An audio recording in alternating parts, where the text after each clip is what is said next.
আল্লাহ রাব্বুল আলামিন যেন আমাদের থেকে একত্রিত হয়ে দেশ ইসলাম মানবতার পক্ষে কাজ করার তৌফিক দান করেন। কাজে যারা ইসলামের জন্য ঐক্যবদ্ধ প্রতিশ্রুতিবদ্ধ, তারা যদি ইসলামী বিপ্লবের জন্য শপথ না নেয় তাহলে আবারও আমাদেরকে সিঁড়ি হিসেবে ব্যবহার করবে। আমরা ঐক্যবদ্ধ হব এবং আধ্যাত্মিক শক্তিকে কাজে লাগাবো। সবাই রাজি আছে?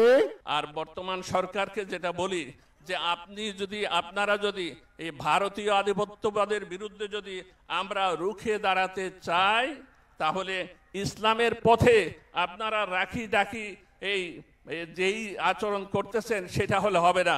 ইসলামের পক্ষে পরিষ্কার বক্তব্য নিয়ে আসতে হবে। চরমনায় পীর সাহেব হুজুর এই কথাগুলো এখানে বলেছেন। তাহলে এই দেশের প্রতিটি মানুষ আপনাদের পেছনে ভারতীয় আধিপত্যবাদকে রুখে দেওয়ার জন্য যে কোনো ত্যাগ স্বীকারে প্রস্তুত আছে এবং ত্যাগ স্বীকার করবে। স্থিতিশীল করার জন্য চেষ্টা চলছে সর্বাত্মক। সফল হইতে পারে নাই, হইতে পারবে না। ওয়াইন কানা মাকরুহুম লিতাজুলা মিনহুল জিবাল ফালা তাহসাবান্নাল্লাহা মুখলিফা ওয়াদিহি রুসুলাহু।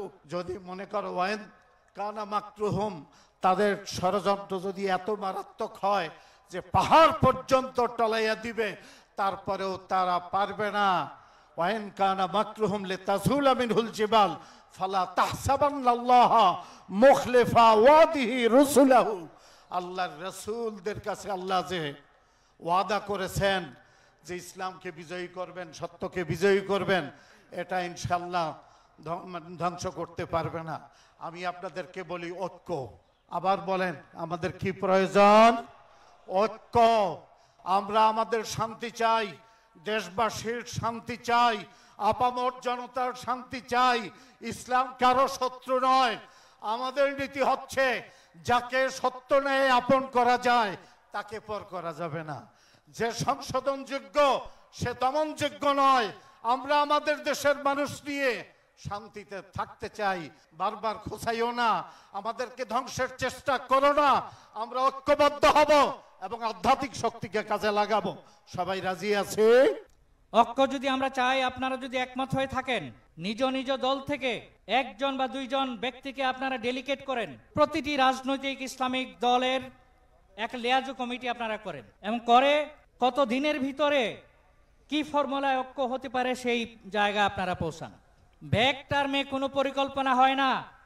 বাংলাদেশে ইসলাম কেন সাকসেসফুল হয় না?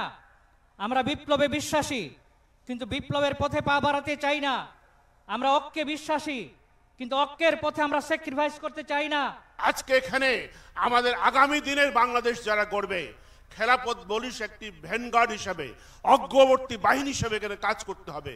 এবং সেই জন্য আজকে নতুন প্রজন্ম, নতুন কর্মী, নতুন নেতাকে আমরা আজকে দায়িত্বে সমাসীন করতে চাই। বৈষম্য থাকবে না, দুর্নীতি থাকবে না, জুলুম থাকবে না, অত্যাচার থাকবে না, নিপীড়ন নির্যাতন থাকবে না। যেখানে মানুষ সাম্য পাবে, অধিকার পাবে, ইনসাফ পাবে, এমন একটি দেশ তারা চেয়েছে। আমরাও সেই দেশের তার জন্য আমরা আন্দোলন সংগ্রাম করছি। আমরা বলতে চাই, আজকে যে ঐক্যর কথাটি হয়েছে, এই ঐক্যর কথা খেলাফত মজলিস এর মহাসচিব প্রথমেই মানে সমস্ত দলকে এক এক করে প্রত্যেকটি দলের কাছে গিয়ে এই ঐক্যের ব্যাপারে আহ্বান জানাইছে।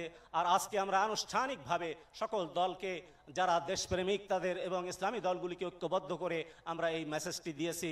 আমরা আশা করি যদি আমরা ঐক্যবদ্ধ হতে পারি তো ফ্যাসিস্টদের চিরতরে তাদের বিদায় হয়ে যাবে